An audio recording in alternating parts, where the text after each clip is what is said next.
Hello everyone, welcome to my channel study studio. ये बेटे class 8 की हिंदी के भारत की कोच चैप्टर क्लास चल रहे हैं चैप्टर। तो कल हमने चैप्टर 4 करवाया था, उसके एमसीक्यू करवाए थे। आज हम करवाएंगे उसके चैप्टर नंबर 5 की नई समस्याएं। तो आज हम एमसीक्यू करवाएंगे इसकी नई समस्याएं। तो सभी बच्चे इसके नई समस्याओं के जो एमसीक्यू बनते हैं वो देखेंगे ध्यान से और सुनेंगे और समझेंगे। ठीक है, कोशिश करेंगे कि अभी हैंड टू हैंड ही आपको पूरे लर्न हो जाए, कुछ भी आपको बाद में याद ना करना पड़े। तो जैसा कि नाम से ही पता है, नई समस्याएं। चैप्टर का नाम है नई समस्याएं।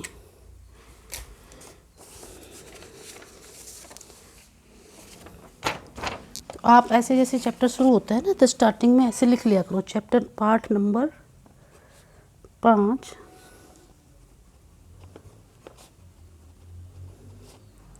नई समस्याएं।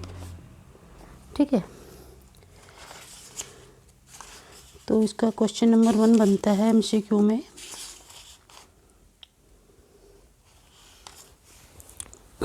देखिए, जो टफ होंगे वो लिखेंगे, बाकी ऐसे ही पढ़ते जाएंगे, याद करवाते जाएंगे।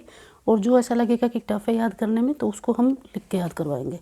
देखिए, क्वेश्चन नंबर 1 है, मुगल साम्राज्य से पहले उत्तर भारत में कितने हिंदू राजा का विशाल साम्राज्य था?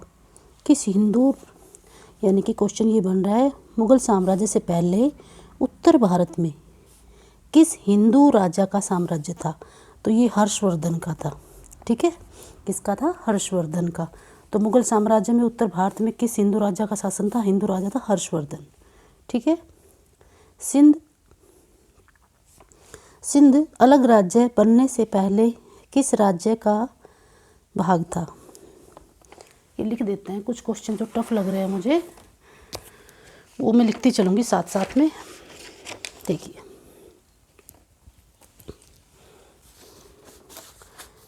फर्स्ट क्वेश्चन है, मुगल साम्राज्य से पहले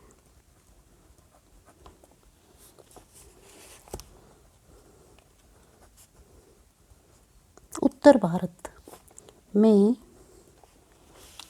किस हिंदू राजा का विशाल साम्राज्य था? किस हिंदू राजा का विशाल साम्राज्य था? देखो, लिखने का मतलब बेटा यही है कि लिखने की जरूरत नहीं होती, पर लिखने से ना दिमाग में, माइंड में छप जाता है। जो टफ अक्षर होते हैं ना, वो लिखते ही याद हो जाते हैं। इसलिए बच्चे जिनको जो भी आपको याद करने में जहाँ भी प्रॉब्लम आती है, उनको आप लिखेंगे। लिखने के बाद आपको याद करने की जरूरत नहीं पड़ती। ठीक है, तो इसमें कौन सा आंसर क्या आएगा? इसमें हर्षवर्धन। कौन सा राज्य का राज्य था? हर्षवर्धन का। ठीक है, क्वेश्चन नंबर 2, सिंध अलग राज्य बनने से पहले किस राज्य का भाग था? तो सिंध अलग राज्य बनने से पहले किसका राज्य था? शॉर्ट में लिखेंगे हम, राज्य था बराबर डैश लगा के ऐसे। इसका राज्य था बगदाद का। तो सिंध पहले क्या था? बगदाद का एक राज्य था, बगदाद का। सिंध क्या है? अलग राज्य बनने से पहले किसका राज्य था? बगदाद का, ऐसे। ठीक है, सिंध जो पहले तो था, अब तो सिंध बन गया, उससे पहले किसका था? बगदाद का था। बगदाद का भाग था एक। ठीक है, नेक्स्ट है, भारत की गणित और खगोल शास्त्र की पुस्तकें किस देश में पहुंचने लगी थी? ये भी इसी में आ जाएगा, बगदाद में ही। तो आप इसमें से याद करवा देती हूँ, ये आसान है क्वेश्चन, क्योंकि बगदाद आपको नाम याद होगा ना, तो ये आराम से याद हो जाएगा। तो देखिए, भारत की गणित और खगोल शास्त्र, भारत की जो गणित और खगोल शास्त्र की जो पुस्तकें थी, वे किस देश में पहुँचने लगी थी? बगदाद में। ठीक है, जो गणित और खगोल शास्त्र की बुकें थी, वो कहाँ पहुँचने लगी थी? बगदाद में। और राष्ट्रकूट भारत के किस भाग पर रहते थे? राष्ट्रकूट भारत के किस भाग पर रहते थे? तो क्वेश्चन नंबर 4 दिख नहीं रहा ना, राष्ट्रकूट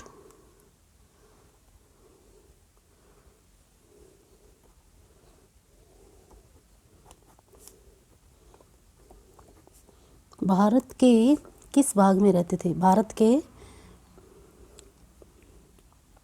पश्चिमी तट पर रहते थे, ऐसे लिखो। कहाँ पर रहते थे? पश्चिमी तट पर। जो राष्ट्रकूट भारत के पश्चिमी तट पर रहते थे। कौन से तट पर रहते थे? पश्चिमी तट पर। जो राष्ट्रकूट थे वो भारत के पश्चिमी तट पर रहते थे। कहाँ पे रहते थे? पश्चिमी तट पर। क्वेश्चन नंबर नेक्स्ट देखिए। इस्लाम को उत्तर भारत में मध्य भारत तक पहुंचाने में लगभग कितने वर्ष लगे? देखिए क्वेश्चन ये बन रहा है, इस्लाम को उत्तर भारत से, इस्लाम देखो याद करना कैसे है, इस्लाम को उत्तर भारत से मध्य भारत तक पहुंचने में लगभग कितने वर्ष लग गए थे? इस्लाम को उत्तर भारत से लिख देते हैं। इस्लाम को उत्तर भारत से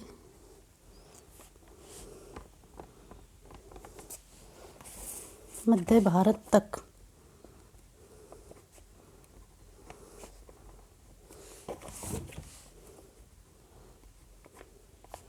पहुंचने में कितने वर्ष लग गए थे? 600 वर्ष लग गए थे। 600 वर्ष लग गए। इस्लाम को उत्तर भारत से दक्षिणी भारत तक पहुंचने में, मध्य भारत तक, इस्लाम को उत्तर भारत से दक्षिणी भारत तक मध्य भारत तक पहुंचने में 600 वर्ष लग गए थे। ठीक है। नेक्स्ट है महमूद गजनवी किस देश का रहने वाला था? देखो ये आसान है, आपको याद कर लेना यहीं से। महमूद गजनवी किस देश का रहने वाला था? अफगानिस्तान का। कहाँ का रहने? महमूद गजनवी किस देश का रहने वाला था? अफगानिस्तान का। और महमूद गजनवी किस जाति का था? तुर्क जाति का था। तो ये महमूद गजनवी के जो भी क्वेश्चन बन रहे हैं, 3 बन रहे हैं, तीनों याद करेंगे। तुर्क जाति का था वो और अफगानिस्तान का था। और महमूद गजनवी ने भारत के किस हिंदू मंदिर को लूटा था? ये मंदिर का, सोमनाथ का मंदिर। ठीक है। तो महमूद गजनवी पे 3 क्वेश्चन हैं ये। अगर आपको ध्यान भी नहीं आ रहे हैं तो क्वेश्चन नंबर 6, 7 और 8 देखो। महमूद पे, महमूद गजनवी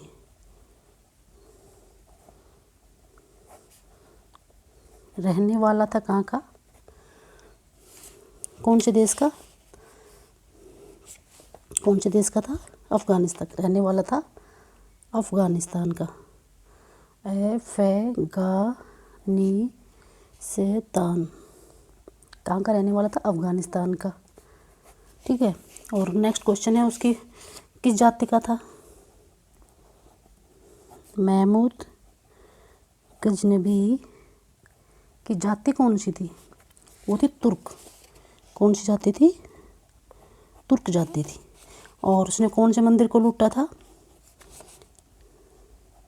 महमूद गजनवी ने मंदिर को लूटा, सोमनाथ मंदिर को। हो गए ना याद? अभी की अभी देखो, अभी याद हो गए होंगे 100%। ठीक है। तो ये अफगानिस्तान का रहने वाला का, तुर्क इसकी जाति थी और इसने सोमनाथ मंदिर को लूटा था। ऐसे करना है। नेक्स्ट देखिए, एक इसकी मृत्यु का क्वेश्चन। ये जो महमूद की वो तो लिखवा ही देती हूँ पहले। महमूद गजनवी की मृत्यु और देखिए 1030 में। तो इसकी मृत्यु है क्वेश्चन नंबर 9। महमूद गजनवी की मृत्यु है 1030 ईस्वी में। ठीक है। और एक क्वेश्चन है, महमूद गजनवी ने दिल्ली पर किसने कब्जा किया? महमूद गजनवी के बाद दिल्ली पर किसने कब्जा किया? महमूद गजनवी के बाद दिल्ली पर कब्जा किया, किसने किया? यह है शहाबुद्दीन गौरी ने। देखो नाम थोड़ी टफ है इसलिए लिखवा रही हूँ मैं बेटा। शहाबुद्दीन गोरी ने, ये द ऐसे लिखना है, बुद्दीन गोरी ने। ठीक है, 10 क्वेश्चन हो गए। इसके भी कल की तरह आधे ही करवाएंगे। तो महमूद गजनवी के बाद दिल्ली पर किसने कब्जा किया? शहाबुद्दीन गोरी ने, शहाबुद्दीन गोरी ने। तो ये तो हो गए महमूद गजनवी के 5 क्वेश्चन, 1 2 3 4 5, इनमें से एक तो देखो आ ही सकता है ना। अगला क्वेश्चन है, देखिए ये छूट गया है बीच में, ये देखते हैं पहले। काठियावाड़ से लौटते हुए महमूद गजनवी को किस राज्य से हार खानी पड़ी? राजस्थान से। काठियावाड़ से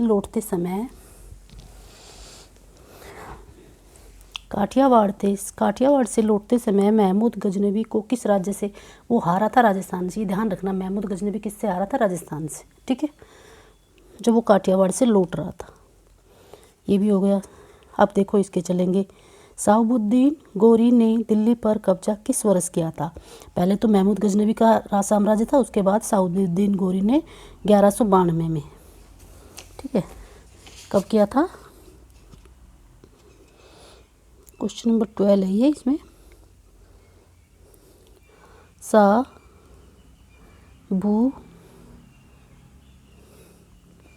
ऐसे लिखना है इसको, शहाबुद्दीन गोरी ने दिल्ली पर कब्जा किया। कब किया था? 1192 में, 92 ईस्वी में। ठीक है, 1030 को महमूद गजनवी की मृत्यु हुई थी और 1192 में शहाबुद्दीन गोरी ने कब्जा कर लिया था। ओके, नेक्स्ट क्वेश्चन देखिए। 14वीं शताब्दी में किस तुर्क शासन ने दिल्ली पर आक्रमण करके उसे तहस नहस कर दिया? 14वीं शताब्दी में किस तुर्क शासन ने दिल्ली पर शहाबुद्दीन गोरी का शासन था, उसमें 14वीं शताब्दी में किस तुर्क शासक था? ये तैमूर। एक तो ये क्वेश्चन भी बनता है भाई, तैमूर तुर्क शासक कौन था? तैमूर। ठीक है, और ये भी क्वेश्चन बनता है, 14वीं शताब्दी में किस तुर्क शासक ने दिल्ली पर आक्रमण करके उसे तहस नहस किसने कर दिया था? तैमूर ने। तो तैमूर आपको याद कर लेना है। देखो कैसे लिखना, तय के ऊपर 2 मात्राएं आएंगी। देखो जब 2 मात्राएं आती है उसको तय ही बोलते हैं। ठीक है, एक आती है तो तैमूर ने। तो तहस नहस किसने कर दिया था साम्राज्य को? तुर्क शासक दिल्ली के साम्राज्य को तैमूर ने। ओके, नेक्स्ट देखिए। 14वीं शताब्दी के आरंभ में दक्षिणी भारत में स्थापित हिंदू राज्य का क्या नाम था? मतलब 14वीं शताब्दी के आरंभ में जो दक्षिणी भारत में स्थापित हिंदू राज्य था, देखिए जो 14वीं शताब्दी, समझा करो बेटा, ये भी 14वीं शताब्दी क्वेश्चन है, ये भी 14वीं शताब्दी का है, अगला अलग है। तो 14वीं शताब्दी में के आरंभ में जो दक्षिणी भारत में जो हिंदू राज्य स्थापित हुआ था वो विजयनगर था। कौन सा था? विजयनगर। कौन सा था बेटा? विजयनगर स्थापित हुआ था 14वीं शताब्दी में। ठीक है, और नेक्स्ट देखिए। बाबर ने दिल्ली पर कब आक्रमण किया? 1526 में। तो ये भी क्वेश्चन अच्छा है।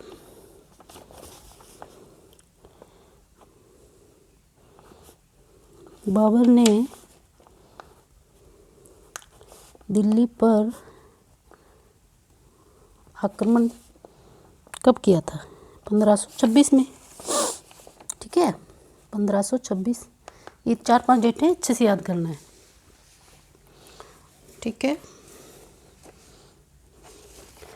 अब देखिए इसके आधे ही करवाएंगे, टोटल है ना, उनमें से आधे करेंगे ताकि बच्चे उसमें गोलमोल ना करें। 48 है तो हम 24 तक करवाएंगे, यहाँ तक। देखिए नेक्स्ट देखिए। बाबर ने अपनी राजधानी को किस नगर को बनाया था? बाबर की राजधानी कौन सी थी? आगरा। तो जो सेम क्वेश्चन है उनको लिख देती हूँ। बाबर की राजधानी कौन सी थी? आगरा।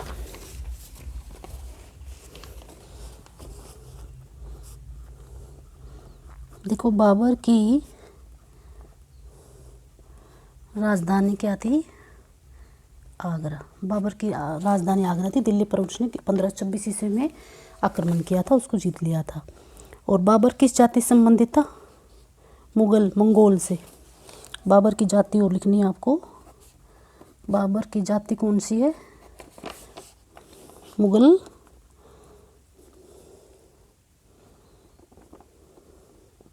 Mongol, Mongol. ठीक है। और भारत में मुगल साम्राज्य की नींव किसने रखी? देखो ये भी अच्छा क्वेश्चन है, कई बार आता है। भारत में मुगल साम्राज्य की नींव किसने रखी? किसने रखी थी? बाबर ने रखी थी। बाबर ने रखी थी। मुगल साम्राज्य की नींव किसने रखी थी? बाबर ने। ठीक है। सुल्तान फिरोजा शाह कहाँ का शासक था? देखो अभी साथ में लर्न भी करवाएंगे दोबारा। सुल्तान फिरोज शाह कहाँ का शासक था? शासक था दिल्ली का। ये जो सुल्तान फिरोज शाह था वो शासक कहाँ का था? शासक था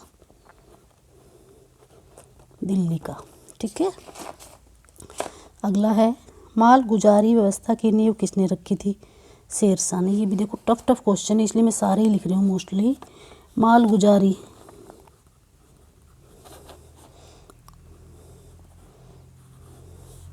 व्यवस्था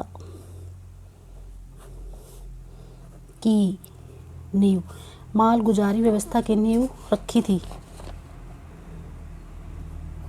थी किसने? शेरशाह ने। मालगुजारी किसने रखी थी? नींव शेरशाह ने। और अकबर के राजस्व मंत्री का नाम क्या था? टोडरमल।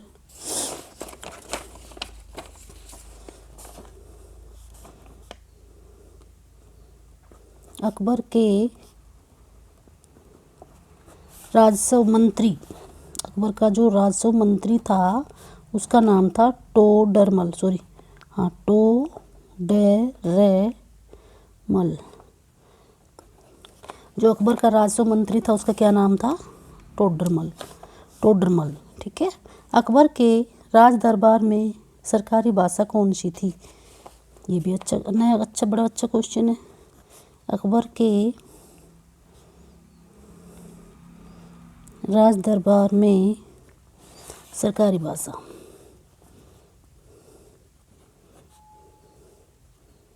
भाषा थी फारसी। कौन सी भाषा थी उसके राज दरबार में? सरकारी फारसी। अगला देखिए, भारत और अफगानों के समन्वय का प्रभाव सबसे अधिक किस कला पर पड़ा? संगीत कला का। भारत और अफगानों के समन्वय का प्रभाव सबसे अधिक कौन सी कला पर पड़ा था? ये तो ये आसान याद हो जाएगा। भारत और अफगानों के समन्वय मतलब मिलाप में किस कला का प्रभाव पड़ा? संगीत कला का। मुगल काल में हिंदू समाज में कौन सी बुरी प्रथा का आरंभ हुआ था? पर्दा प्रथा का। चलो दोनों लिख देते हैं। भारत और अफगानों के समन्वय का प्रभाव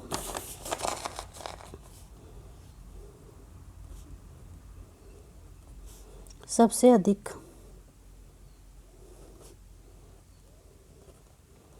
किस कला पर पड़ा?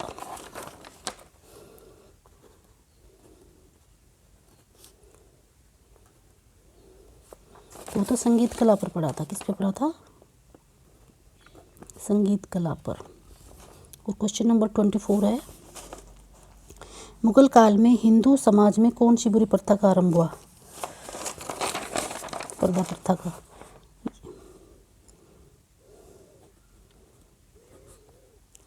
मुगल काल में हिंदू समाज में